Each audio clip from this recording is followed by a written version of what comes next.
Hello students, welcome to all of you in D Vashishtha education institute. और आप सब कैसे हैं? मुझे उम्मीद है कि आप सब बहुत अच्छे होंगे। आज स्टूडेंट्स हम लोग लेके चल रहे हैं क्लास 10th के लिए a pair of linear equations in two variables.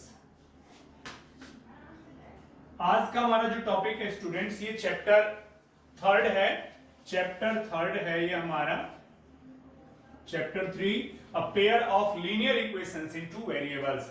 अब हमें यहां पर कुछ बेसिक बातों को समझना है स्टूडेंट्स कि यहां देखिए, यहां एक चीज लिखी हुई है पेयर। अब यहां पेयर का मतलब यहां के लिए 2 है। लीनियर एक वर्ड है आपके सामने, इसका बेसिक जानना बहुत जरूरी है स्टूडेंट्स। लीनियर को अगर हम ब्रेक करते हैं तो it's a line plus AR। It means क्या होता है?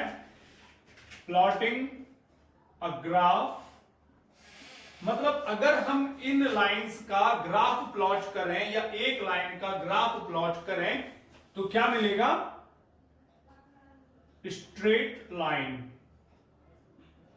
क्या मिलने वाला है? Straight line. तो लीनियर का मींस यही होता है ग्राफ के एस्पेक्ट से स्टूडेंट्स कि अगर हम ग्राफ प्लॉट करेंगे we will get a straight line. Okay, equations you know when terms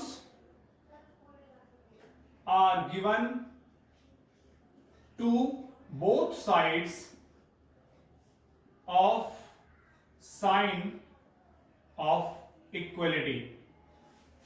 ये इक्वलिटी का साइन है, इसके बोथ साइड्स में अगर टर्म गिवन होते हैं तो हम उसको स्टूडेंट्स इक्वेशन का नाम देने लगते हैं। मैं एक बहुत छोटा एग्जांपल लूंगा, जैसे मान लो 3x + 4y = 0।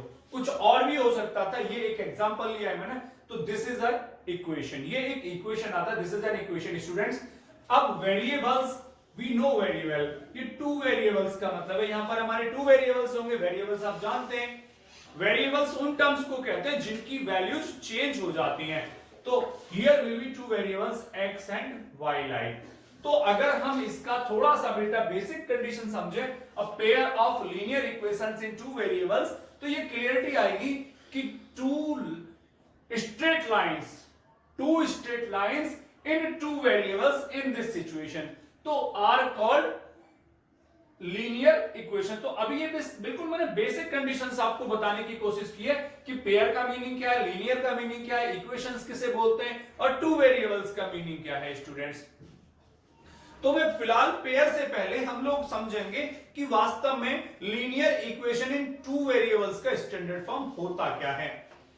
तो linear equation in 2 variables, in variables को अननोन भी कह सकते हैं, 2 अननोन वेरिएबल्स। तो इसका जो स्टैंडर्ड फॉर्म है स्टूडेंट्स, स्टैंडर्ड फॉर्म ये रहता है ax + by + c = 0 और ax + by = c। स्टूडेंट्स लेकिन दोनों ही केसेस में निदर a0 and nor b0 means a and b 0 नहीं हो सकते, क्योंकि अगर a एंड b 0 हो गए स्टूडेंट्स तो x एंड y बिल्कुल रिमूव हो जाएंगे और वो वेरिएबल होंगे ही नहीं, सिर्फ कांस्टेंट बचने वाला है। So that will not be the equation in 2 variables. तो इस फॉर्म में जो इक्वेशंस आती हैं उसको हम कहते हैं लीनियर इक्वेशन इन 2 वेरिएबल्स। ये तो हमारा इतना सी बात आती है। अब इसके बाद जो हम एक्चुअल में पढ़ रहे हैं स्टूडेंट्स, पेयर पढ़ रहे हैं यहां पर, अ पेयर ऑफ। तो मैं पेयर का स्टैंडर्ड फॉर्म दूंगा आपको, it's pair of linear equations.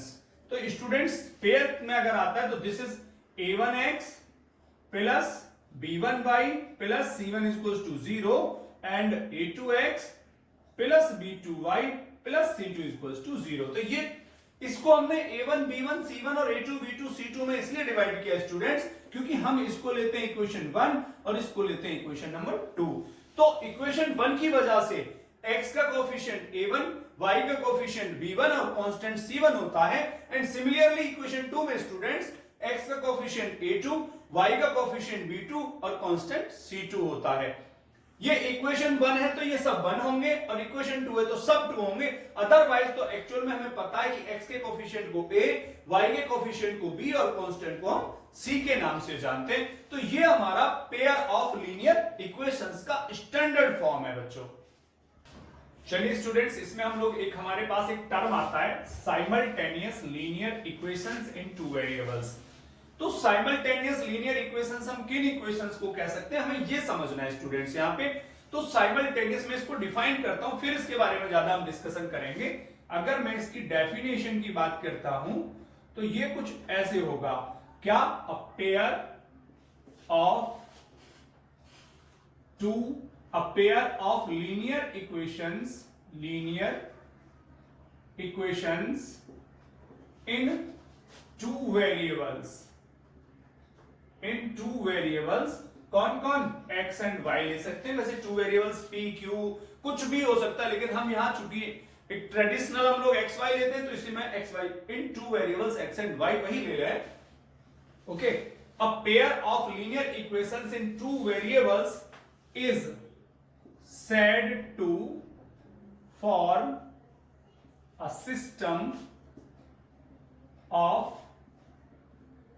simultaneous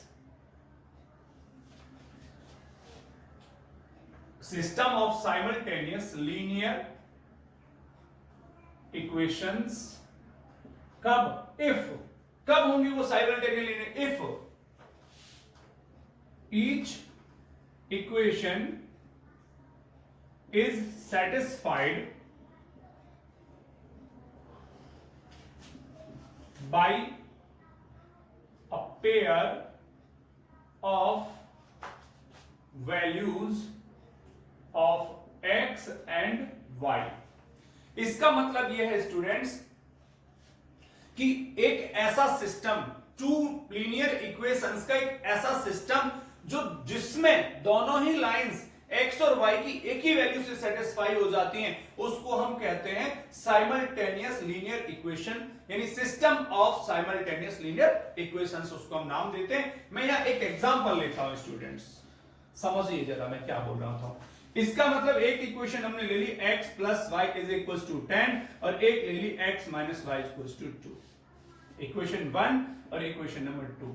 तो हम इसको साइमल्टेनियस सिस्टम तब बोलेंगे जब x और y का यहां से जो वैल्यू आएगा उससे ये दोनों इक्वेशन सेटिस्फाई हो जाती हैं। तो चलिए इसको जरा सॉल्व करके देखते हैं हम लोग। अगर हम इनको ऐड करते हैं, अगर इनको करते हैं हम ऐड, तो y से y कैंसिल, 2x का वैल्यू आएगा स्टूडेंट्स 10, तो x का 12 और x का वैल्यू आ जाएगा बच्चों 6। और अगर x का वैल्यू 6 आया तो बाई इक्वेशन फर्स्ट हम ले लेते हैं 6 प्लस वाई इक्वल टू 10, तो y का वैल्यू आ जाएगा 4। हमें x का वैल्यू तो मिल गया स्टूडेंट्स कितना, 6 और y का वैल्यू मिल गया 4। अब क्या करते हैं, इक्वेशन 1 को ले लेते हैं, देखते हैं क्या सेटिस्फाई हो रही है। तो हम लोग लिखेंगे 6 प्लस 4 इक्वल टू 10, तो 10 इक्वल टू 10, यानी ये कैसा हो गया, सेटिस्फाइड। इक्वेशन नंबर 2 को ले लो, तो 6 ये क्या है, ये हमारे पास x minus Y equal to 6 minus 4 equal to 2, यानी 2 इक्वल टू 2। ये भी क्या हुआ स्टूडेंट्स, सेटिस्फाइड। तो इसका मीनिंग ये हुआ स्टूडेंट्स कि इन दोनों इक्वेशंस को सॉल्व करने पर x और y का a pair of values of x and y, यानी x और y का जो वैल्यू का पेयर था कौन, 6 एंड 4, इस पेयर की वजह से स्टूडेंट्स फर्स्ट इक्वेशन भी सेटिस्फाइड है और सेकंड इक्वेशन भी सेटिस्फाइड है। तो ऐसे सिस्टम को कहते हैं simultaneous system of linear equations. ये हमारा डिफाइन हो जाता है। ये इसको एक्सप्लेनेशन स्टूडेंट्स कि how we can define a simultaneous system of linear equations. चलो स्टूडेंट्स, यहां पर अब हम इसको जो system of equations in two variables है, इसको सॉल्यूशन के बारे में डिस्कशन करते हैं। तो इसके सॉल्यूशन को हम दो कैटेगरियों में डिवाइड करते हैं स्टूडेंट्स। क्या करते हैं, ये जो सिस्टम है ये दो कैटेगरियों में आता है। एक कैटेगरी को हम कहते हैं कंसिस्टेंट सिस्टम, एक सिस्टम होता है स्टूडेंट कंसिस्टेंट सिस्टम और दूसरा होता है स्टूडेंट्स इनकंसिस्टेंट। Inconsistent system. इस कंसिस्टेंट और इनकंसिस्टेंट सिस्टम का मीनिंग क्या है, मतलब क्या है, इसको हम लोग समझ लेते हैं बेटा। कंसिस्टेंट सिस्टम ऑफ इक्वेशंस का मतलब होता है कि एट लीस्ट वन सॉल्यूशन, यानी कि अगर आप उन दोनों इक्वेशंस को सॉल्व करेंगे तो कम से कम एक सॉल्यूशन जरूर मिलेगा आपको। मतलब क्या हुआ कि x एंड y का एटलीस्ट वन वैल्यू जरूर मिलेगा। मतलब x and y have at least one values respectively. मतलब ये हुआ स्टूडेंट्स, अगर x और उनको सॉल्व किया तो x या y की कम से कम एक वैल्यू जरूर मिलेगी। लेकिन इनकंसिस्टेंट सिस्टम ऑफ सॉल्यूशंस को हम कहते हैं नो सॉल्यूशन। इसका मतलब ये हुआ स्टूडेंट्स कि अगर x और y को आपने सॉल्व किया तो यहां पर आपको x और y का, यानी इक्वेशंस में से x और y का कोई वैल्यू नहीं मिलने वाला है। तो ऐसे सिस्टम को कहते हैं हम इनकंसिस्टेंट सिस्टम। और अगर कम से कम एक वैल्यू मिल जाए, अब उसमें क्या होते हैं, दो कैटेगरी होती हैं, एक मिलेगा या मैनी मिलेंगे, तो उसको हम कंसिस्टेंट सिस्टम कहते हैं। लेकिन इस सिस्टम को हम दो कैटेगरी से समझ सकते हैं स्टूडेंट्स, ग्राफिकली और एल्जेब्रिकली। तो पहले हम लोग इसको ग्राफिकली समझने की कोशिश करेंगे कि भाई ग्राफिकली में हम कब कहते हैं कि ये सिस्टम ऑफ इक्वेशंस कंसिस्टेंट है या इनकंसिस्टेंट है। समझिए, मान लो हम लोग इसको देखते हैं कि कंसिस्टेंट सिस्टम का मतलब क्या है। सॉल्यूशन की बात आती है तो इसका केस नंबर मैं 1 ले लेता हूं। मान लो स्टूडेंट्स, आपने पेयर ऑफ लाइंस को ग्राफ में ड्रॉ किया। पेयर ऑफ लाइंस है आपके पास L1 एंड L2। अगर आपने उनको ड्रॉ किया, क्या है, a1x plus b1y plus c1 equals to 0 और दूसरा है a2x plus b2y plus c2 equals to 0। तो अगर आप इनका ग्राफ प्लॉट करते हो स्टूडेंट्स, तो मान लो ये दोनों लाइंस इस तरह से आ जाती हैं। सपोज करिए ये लाइन हो गई a1x plus b1y plus c1 is equals to 0 और ये लाइन हो गई a2x, ये लाइन हो गई students a2x plus b2y plus c2 is equals to 0। तो हम क्या देख रहे हैं स्टूडेंट्स कि ये इस दोनों लाइंस एक पॉइंट पर इंटरसेक्ट कर रही हैं, जहां पर x और y का कम से कम एक वैल्यू हमें जरूर मिलेगा। तो ये सिस्टम कंसिस्टेंट में आता है। ये कंसिस्टेंट सिस्टम में आता है बेटा, एक केस। दूसरा इसका और जो कि कंसिस्टेंट में आएगा, मान लो यही दोनों लाइंस कुछ ऐसी कैलकुलेशन करें कि एक लाइन और इसी के ऊपर दूसरी लाइन कोइंसाइड कर जाए, यानी कि कोइंसिडेंट लाइंस है। ये कोइंसिडेंट का मतलब है एक के ऊपर ही दूसरी लाइन लाई कर रही है। यहां ये x एक्सिस था और ये y, ये x नेगेटिव, ये y negative. Similarly x positive, y positive, x negative and y negative, ये ओरिजिन होता है। अभी ये दोनों लाइंस हैं, यानी ये a1x plus b1y plus c1 equals to 0 भी है और यही line students a2x plus b2y plus c2 equals to 0 भी है। इसका मतलब मैं ये कह रहा हूं स्टूडेंट्स कि दोनों की दोनों लाइन का जो ग्राफ है वो एक के ऊपर ही कोइंसिडेंट, यानी एक के ऊपर ही दूसरी लाइन लाई करती है। तो इसमें क्या होता है, इस केस में जो हम केस देख रहे हैं, यहां एक ही पॉइंट पर कट कर रहे हैं, तो इसमें जो मिलता है सॉल्यूशन उसको कहते हैं यूनिक सॉल्यूशन, क्योंकि वहां सिर्फ x और y की सिंगल वैल्यू मिलेगी। लेकिन जहां ये कोइंसिडेंट लाइंस हो जाती हैं, यहां पर हमें, यानी a1x plus b1y plus c1 is equals to 0 और दूसरी लाइन थी a2x plus b2y plus c2 is equals to 0। अब दोनों लाइन एक ही दूसरे के ऊपर लाई कर रही है, मतलब दोनों का जो ग्राफ है वो एक के ऊपर एक आता है स्टूडेंट्स, लाइक दिस। तो इसको कहते हैं मैनी सॉल्यूशंस, या इसमें एक वर्ड और जो इनफाइनाइटली मैनी सॉल्यूशंस आ जाते हैं। लेकिन दोनों ही केसेस में स्टूडेंट्स, क्योंकि हमें सॉल्यूशंस मिल रहे हैं, मतलब x एंड y की वैल्यू मिल रही है, इसीलिए इस केस और इस केस दोनों केसेस में सिस्टम को कंसिस्टेंट सिस्टम बोलते हैं हम लोग। क्यों? क्योंकि हमें क्या बोला था कि at least one solution of X and Y, यानी एक्स या वाई का कम से कम एक एक वैल्यू भी मिलता है तो ऐसे सिस्टम को कंसिस्टेंट कहा जाता है। तो कंसिस्टेंट में या तो यूनिक सॉल्यूशन आएगा, मतलब वो एक ही पॉइंट पर इंटरसेक्ट करेंगी, या वो कोइंसिडेंट होंगी तो यहां पर इनफाइनाइटली मैनी सॉल्यूशन आएंगे। तो इस केस को कहते हैं स्टूडेंट्स हम लोग कंसिस्टेंट सिस्टम। अब दूसरा जो हम लोग देख रहे हैं यहां आपके सामने है इनकंसिस्टेंट सिस्टम, भी मैंने कहा था। तो इसमें एक्चुअल में होता क्या है बच्चों, देख लीजिए। एक लाइन आपके पास वही a1x plus b1y plus c1 equals to 0 और दूसरा a2x plus b2y plus c2 equals to 0। अगर आपने इनका ग्राफ प्लॉट किया तो होता क्या है, दोनों लाइंस एक दूसरे के पैरेलल आ जाती हैं।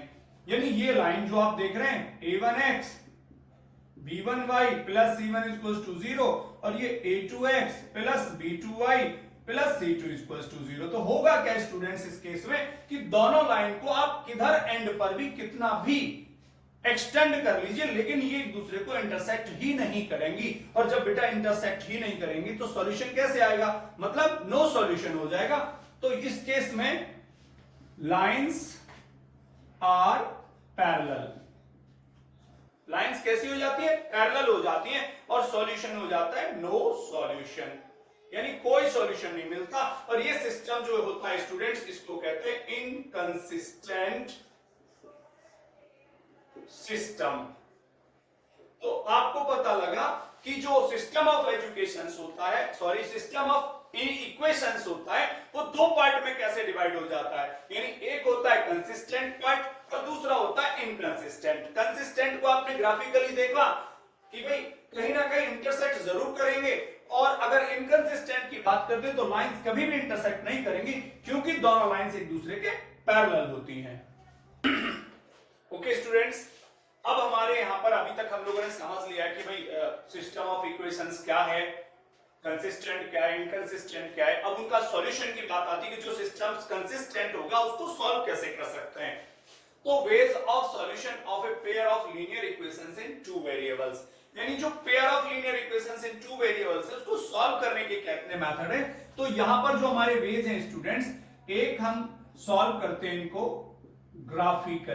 ग्राफिकली और दूसरा इनको सॉल्व किया जाता है स्टूडेंट्स एल्जेब्रिकली। मतलब ग्राफ प्लॉट करके भी हम उनको सॉल्व करते हैं और एल्जेब्रिकली भी। तो हमारे सिलेबस में क्लास 10th में दोनों ही मेथड हमारे पास है स्टूडेंट्स। तो ग्राफिकली भी हम सॉल्व करेंगे और एल्जेब्रिकली भी करेंगे। तो पहले हम लोग स्टूडेंट्स इस ग्राफिकल सिस्टम को समझेंगे कि हमें पेयर ऑफ लीनियर इक्वेशंस को ग्राफिकली कैसे सॉल्व करना है। तो यहां मैं आपके सामने आ जाता हूं, दो इक्वेशन ले लेता हूं और उनको हम लोग सॉल्व करके देखते हैं ग्राफिकली कि वो कैसे सॉल्व हो सकते हैं। तो एक एग्जांपल ले लेता हूं स्टूडेंट्स मैं आपके सामने, चलिए।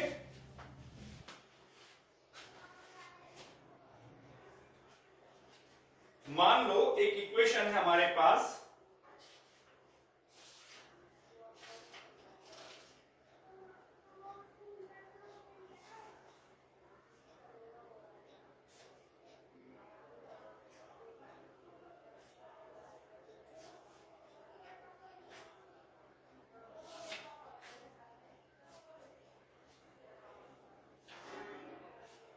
एक इक्वेशन है हमारे पास x plus Y equals to 3, first equation, और सेकंड ले लेते हैं हम लोग 3x minus 2y is equals to 4। ये दो इक्वेशंस हैं और हमें स्टूडेंट्स इन्हें ग्राफिकली सॉल्व करके देखना है कि कैसे सॉल्व होगा। अच्छा, मैं आपको आज जो मेथड बताने वाला हूं वो बहुत ही इजियर मेथड है। कई बार हम लोग क्या होता है, आप लोग आगे भी देखोगे, आपके कई लोग ऐसे भी पढ़ाते हैं, लेकिन कोई बात नहीं, भाई देखिए सबका अपना अपना मेथड है। मेरा अपना मेथड है कि इनको सॉल्व करने के लिए ग्राफ के लिए कई बार बहुत क्रिटिकल कैलकुलेशन पड़ जाती है और उन पॉइंट्स को कई बार हम ग्राफ में प्लॉट करने में बहुत दिक्कतें आती हैं हमारे सामने। लेकिन मैं आपको जो मेथड बताने जा रहा हूं स्टूडेंट वो बहुत ही सिंपल मेथड है। चेक करते हैं हम लोग कैसे, क्या मतलब है उस बात का। जैसे मान लो आपने इक्वेशन फर्स्ट को ले लिया, इक्वेशन फर्स्ट आपके सामने है, उसको आपने पॉइंट्स चाहिए ग्राफ के अंदर, तो क्या क्या पॉइंट्स आपके आ सकते हैं। तो आपने ले लिया x plus Y equals to 3, इसमें आप एक बार x को 0 ले लीजिए और एक बार y को 0 ले लीजिए सिंपली। तो आप लोग लिखेंगे पुटिंग x 0, तो y इज इक्वल टू कितना आ जाएगा 3, क्योंकि x तो 0 हो गया और y कितना आ गया 3। तो यहां पर अगर मैं इसका टेबल बना देता हूं तो आपके सामने स्टूडेंट्स होगा x और ये y, अगर आपने x को 0 रखा तो y 3 आ गया। दूसरी बार में स्टूडेंट्स y 0 रख लो, कैसे? Putting y is equal to 0, अगर आप y 0 रखोगे तो x की वैल्यू कितनी आएगी 3 आ जाएगी, तो y अगर 0 रख रहे हो तो x 3 आ जाता है। देखो कितनी सिंपली इसका सॉल्यूशन हमारे हाथ में आ गया, हमें ज्यादा टेंशन लेने की जरूरत नहीं पड़ी है, बहुत सिंपल से हमारे पास इसका सॉल्यूशन आ चुका है। अच्छा, इसके बाद इक्वेशन सेकंड को ले लेते हैं, इक्वेशन सेकंड ले लेते हैं। इसको सॉल्व करने के लिए 3x - 2y = 4। आप इसके अंदर भी x और y को इसी तरह से 0 पुट कर सकते हैं, या ट्रांसफर करके, जो कि एक जनरल मेथड है, आप वो भी अप्लाई कर सकते हैं। तो अगर आप कर रहे हैं पुटिंग x इज 0, तो हमें बेटा क्या y का वैल्यू, अगर x 0 रखोगे तो 0 - 2y = 4, तो हमें y का वैल्यू मिल गया -2। मैं इसकी टेबल बना देता हूं साथ साथ। अगर आपने x की वैल्यू को क्या लिया स्टूडेंट्स 0 लिया पहले, तो y की वैल्यू कितनी मिल गई -2। अगली बार में अगर आप y को 0 ले लेते हैं तो x की वैल्यू 4/3, लेकिन वहां आपको थोड़ी डिफिकल्टी फील हो सकती है कि भाई 4/3 हम लोग कैसे पुट करेंगे। हालांकि 4/3 पुट करना कोई बड़ी बात नहीं है, लेकिन फिर भी अगर ऐसा केस आ जाए तो आपको किसकी वैल्यू चाहिए, आपको यहां पर x की वैल्यू चाहिए। तो 3x = 4 + 2y, अच्छा समझना, और x = 4 + 2y/3। थोड़ा सा सोचना होता है कि हम y की ऐसी क्या वैल्यू पुट करें जो इसकी कैलकुलेशन पूरी करने के बाद 3 से इजीली डिवाइड भी हो जाए। अब सपोज करिए आपने y की वैल्यू को 1 ले लिया। देखिए अगर आप y की वैल्यू को 1 लेते हैं तो 2 × 1 = 2 + 4 कितना हो जाएगा 6, और 6/3 करेंगे तो स्टूडेंट्स इजीली डिवाइड हो जाएगा। तो यहां आप लिखेंगे क्या, पुटिंग y = 1, तो x का वैल्यू हो गया 4 + 2 × 1/3, यानी 6/3, तो वैल्यू आ गया स्टूडेंट्स 2। अगर आपने y को कितना लिया 1, तो x की वैल्यू आ गई 2, यानी पॉइंट्स आपको इजीली मिल गए। हाँ, 0 वाले केस में जैसे आप देख रहे हैं या इजीली कैंसिल हो जाता है, तो 0 लेने से बेस्ट मेथड नहीं है। लेकिन अगर कहीं ऐसा, अभी अगर मैंने देखा था, मान लो कि मैंने y की वैल्यू यहां x 0 रखा तो y की वैल्यू इजीली आ गई, लेकिन अगर मैं x की वैल्यू को 0 रख रहा हूं अगली बार में, सॉरी y की वैल्यू को 0 रखता हूं, तो x की वैल्यू 4/3 आती है, जो कि ग्राफ प्लॉटिंग में प्रॉब्लम क्रिएट करेगी। तो उस केस में उस वैल्यू को इधर से फाइंड आउट कर सकते हैं, इस मेथड से भी। लेकिन 0 वाले सिस्टम से काफी हद तक आपकी प्रॉब्लम सॉल्व हो जाएंगी। अब आपके पास इसके टेबल आ गई, यानी पॉइंट्स आ गए। अच्छा, कई बार क्या होता है 3-3 पॉइंट्स फाइंड आउट करते हैं, जरूरत नहीं है, ऐसा कहीं नहीं लिखा स्टूडेंट्स कि आपको एक लाइन के 3 पॉइंट्स लाने, 2 पॉइंट्स मिनिमम चाहिए किसी लाइन को ड्रॉ करने के लिए। हाँ, 2 से कम पे नहीं ड्रॉ हो पाती है, अगर वो लाइन पैरेलल है तो अलग बात है, अदरवाइज 2 पॉइंट से कम पे कोई लाइन ड्रॉ नहीं हो सकती। तो आप क्या करेंगे, अब इनसे ग्राफ प्लॉट आप कर देंगे। मैं यहां ले लेता हूं ग्राफ प्लॉटिंग को। देखिए ये हमने ले लिया, मान लो मैं इसको हटा देता हूं एल्जेब्रिकली, या ये भी ग्राफिकली भी हटा देता हूं, और हमने x एक्सिस और y एक्सिस ले लिए। नंबर हमें पुट करने पड़ेंगे स्टूडेंट्स, ग्राफ में तो नंबर होते ही हैं। ये हो गया 1, ये हो गया 2 और ये हो गया 3।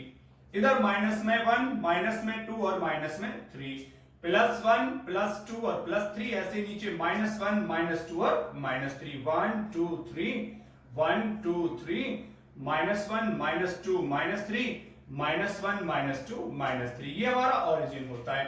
ये x axis positive, x negative, y positive and y negative. अब हमारे पास पॉइंट्स ले लेते हैं लाइन फर्स्ट के लिए। x की वैल्यू 0 और y की वैल्यू 3 आएगी, x की वैल्यू 0 और y की वैल्यू +3, तो यहां आ गए स्टूडेंट्स हम लोग, यानी ये पॉइंट हो गया हमारा a 0,3। अब दूसरा पॉइंट हम देख रहे हैं 3,0, यानी x की वैल्यू 3 यानी कि यहां आ गए, और y की वैल्यू 0 यानी कि यहीं पे रुक गए। तो ये पॉइंट हो गया हमारा बच्चों, इसको मैं हटा देता हूं, सॉल्यूशन आप देख ही चुके हैं इसका।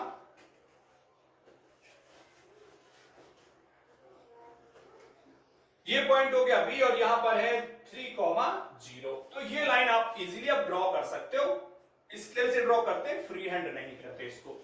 ओके, अब दूसरी लाइन हमारी देख रहे हैं 0,2 यानी x पर 0 y पे -2, x पे 0 और y पे -2, ये पॉइंट आ जाएगा students. This point is C 0, -2। और उसके बाद हमारा पॉइंट आ रहा है 2,1 यानी x एक्सिस पे 2 और y एक्सिस पे 1, यानी यहां पहुंच गए हम लोग। ये पॉइंट हो गया स्टूडेंट्स 2,1 और इस पॉइंट्स का नाम दे दो आप D। अब आप क्या करेंगे, इसको भी ऐसे लाइन ड्रॉ कर देंगे। देखिए ये लाइन ड्रॉ कर दी, लेकिन हमें एक बात का ध्यान रखना है, जो लाइन आपने ड्रॉ किया उसके ऊपर उस लाइन को हम नोट जरूर करेंगे। यानी इसके ऊपर हमें लिखना पड़ेगा, बेशक अलग इधर लिख दो। मान लीजिए इस पॉइंट को आपने बी यहां ले लिया 3,0, तो यहां लिख सकते हो आप, कोई इश्यू नहीं है, x + y = 3 और इस लाइन को इधर लिख दीजिए 3x - 2y = 4। अब हमने देखा स्टूडेंट्स कि यहां पर एक दूसरे को इंटरसेक्ट कर रहे हैं। अब वो इंटरसेक्टिंग पॉइंट क्या है, वैसे तो हमें फाइंड आउट हो जाएगा, चूंकि ग्राफ होगा यहां पर, तो ग्राफ में हमें नजर आएगा कि ये पॉइंट क्या है, मेजर कर लेंगे x पर कितना है और y पर कितना है, तो ये सॉल्यूशन का पॉइंट होगा। तो अगर हम यहां इसको कैलकुलेट करना चाहते हैं तो मैं बता दूं आपको यहां क्या कैलकुलेट किया होगा उसने, यानी क्या आया होगा ग्राफिकली। तो ग्राफ में देख के तो हमको बिल्कुल सीधे वैसे ही पता लग जाएगा, लेकिन अगर मैं रफली देखता हूं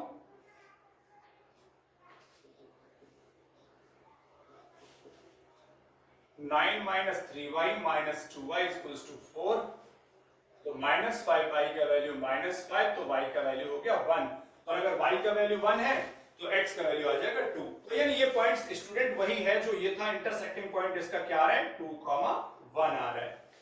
तो ये ग्राफ के अंदर तो आपको ऐसे ही पता लग जाएगा। तो ये ग्राफिकल सॉल्यूशन आपके सामने आ गया, जिसमें आपने देखा लाइंस का सॉल्यूशन किया और ग्राफ प्लॉट किया। ग्राफ प्लॉट करने के बाद जहां दोनों लाइंस एक दूसरे को इंटरसेक्ट करेंगी वो उसका सॉल्यूशन होगा x और y का। तो इसमें x का वैल्यू आ गया 2 और y का वैल्यू आ गया स्टूडेंट्स 1।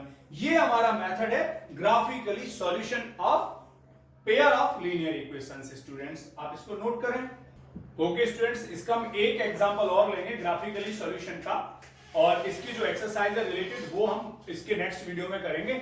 यहां मैं इसके पूरा इंट्रोडक्शन आप लोगों को दिया है, तो एक और एग्जांपल मैं लूंगा ग्राफिकल सॉल्यूशन के लिए। स्टूडेंट्स कंडीशन वही है, आप इक्वेशन फर्स्ट ले लीजिए, x + 2y ट्रांसफर करो = 4। कहानी वही मैंने जो बोला था, एक बार पुटिंग x 0, अगर x 0 है तो 2y का वैल्यू 4, तो y का वैल्यू आ जाएगा स्टूडेंट्स 2, और साथ में आप इनकी टेबल बना लें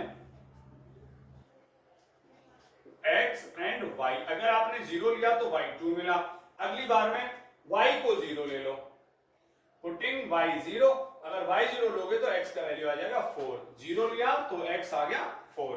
ये फर्स्ट इक्वेशन के लिए हो गया। अब हम लोग ऐसे ही इक्वेशन नंबर सेकंड ले लीजिए स्टूडेंट्स, 2x + 4y एक ट्रांसफर कर दीजिए 12, तो ये इजीली सॉल्व हो जाएगा। यहां पर फिर से पुटिंग x 0, अगर x 0 तो 4y का वैल्यू हो गया 12 और y का वैल्यू हो गया 3, तो इसकी टेबल में यहां बना देता हूं। अगर आपने x लिया 0 तो y मिल गया आपको 3। अगले स्टेप में y 0 ले लीजिए, यानी पुटिंग y 0, अगर आप इस इक्वेशन में y को 0 रखेंगे तो 2x का वैल्यू 12, तो x का वैल्यू 6 आ जाएगा। तो अगर y 0 तो x का वैल्यू 6, 2 पॉइंट्स आ गए, सफिशिएंट है। अब हम क्या करेंगे, इनका ग्राफ प्लॉट करेंगे स्टूडेंट्स। तो ग्राफ प्लॉट करने के लिए आपके पास ग्राफ पेपर होगा, उसके अंदर आप लोग x positive, y positive, x negative, y negative and origin, इस तरह से हम लोग ले लेंगे इनको।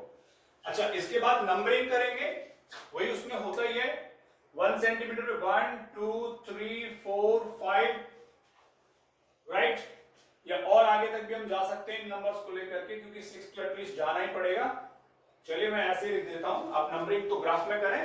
तो यहां हमारा हम पहली इक्वेशन को सॉल्व कर रहे हैं, एक ही ग्राफ पेपर में करते हैं दोनों को, ये ध्यान रखना, एक ही ग्राफ पेपर में दोनों को सॉल्व करोगे तभी सॉल्यूशन आएगा, वरना सॉल्यूशन नहीं आएगा। पहला पॉइंट है 0,2 यानी x पे 0 और y पे 2। अगर हम x पे 0 और y पे 2 सपोज यहां आ गया, ये पॉइंट हो गया a 0,2। उसके बाद x पे 4 और y पे 0, तो x पे 4, हालांकि ये पॉइंट्स मत मानिए आप, x पे मान लो यहां है 4, ये पॉइंट को ले लो b, 4 एंड y हो गया बच्चों 0। अब इस लाइन को आप ड्रॉ कर सकते हो, ठीक। इसके बाद सेकेंड लाइन को अगर हम देखते हैं, x पे 0 और y पे 3 दिखाई दे रहा है, x पे 0 और y पे 3, तो समझो यहां आएगा, ठीक है। और उसके बाद अगर हम आगे चलें तो x पे 6 और y पे 0 दिखाई दे रहा है, x पे 6 और y पे 0, यानी कि यही पॉइंट आ जाएगा, this point is C and this point is D, यानी यहां 6, D पे 6,0।